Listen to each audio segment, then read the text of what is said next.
Kalau tadi yang Ibu sampaikan, kalau kita berbicara mengenai perizinan Ibu, jadi saat ini kan memang perizinan ini menjadi dari seluruh sektor, dari sektor kehutanan, kemudian migas dan sektor lainnya pasti berusaha untuk perizinan agar lebih sederhana lagi, lebih sistematis lagi begitu. Bagaimana dengan di perhutanan sosial ini? Apakah sudah ideal ataukah bagaimana ke depannya untuk dari Kementerian Kehutanan khususnya Direktorat Jenderal Perhutanan Sosial untuk perizinan ini? Kemudian juga yang tadi Ibu juga sudah sampaikan ada beberapa harus adanya koordinasi begitu ya Bu ya, dengan Pemda, kemudian juga dengan Kementerian Lingkungan Hidup dan kementerian lainnya. Apakah bagaimana koordinasi tersebut begitu Bu? Apakah masih banyak kendala dan perlu seperti apa ke depannya begitu Bu, agar, karena kalau kita berbicara kehutanan pasti sebenarnya tidak hanya Kementerian Kehutanan saja ya Bu, pasti harus ada ada irisan dengan misalnya Kementerian Agraria, kemudian juga misalnya Kementerian Lingkungan Hidup begitu. Bagaimana koordinasinya? Apakah antar lembaga ini sudah ada koordinasi dan kedepannya seperti apa? Mungkin itu pertanyaan awal dari saya Ibu. Terima kasih. Terima kasih Mas Jericho. Yang pertama kami sampaikan bahwa kalau perhutanan sosial ini kami sebut persetujuan. Karena di kehutanan kan ada perizinan berusaha PPPH, kalau kami sebut persetujuan perhutanan sosial. Dan ini kami berikan kepada kelompok masyarakat atau koperasi. Jadi perhutanan sosial atau persetujuan perhutanan sosial sudah kami buat, karena ini untuk masyarakat ya, kami buat sederhana mungkin, dan itu sudah kita atur dalam Permen 9 maupun Permen yang saat itu akan kita revisi.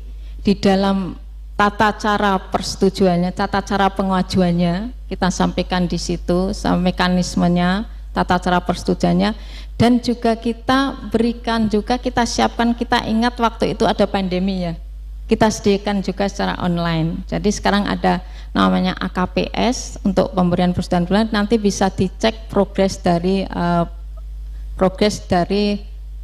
pemberian persetujuan sosial, bisa dicek oleh masyarakat yang mengajukan perhutanan sosial. Jadi kita, dan di dalam permennya sudah kita buat sekali lagi untuk masyarakat, lampiran-lampirannya juga kita buatkan, format-formatnya, lampirannya juga kita buatkan, format pengajuannya, kemudian apa yang harus disiapkan, persyaratannya apa sudah kita siapkan. Itu juga sudah kita buat untuk agar mudah dipahami, tentunya dengan bersama dengan Kementerian Hukum ya, terkait pada saat harmonisasi dalam penyusunan regulasinya.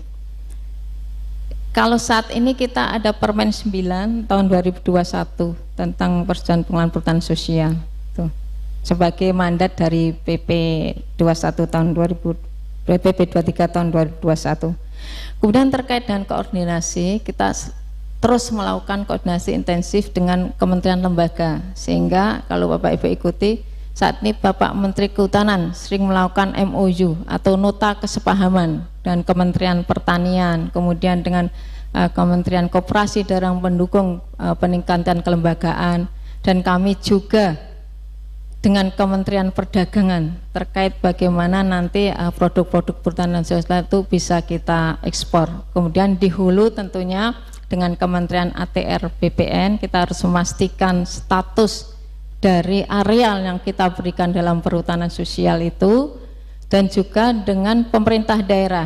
Tadi kami sampaikan dalam rangka koordinasi di tingkat pemerintah daerah pun ada Pokja Perhutanan Sosial di level provinsi, yang di situ isinya juga ada akademisi, kemudian ada dari OPD-OPD di daerah sendiri, dan juga ada lembaga swadaya masyarakat.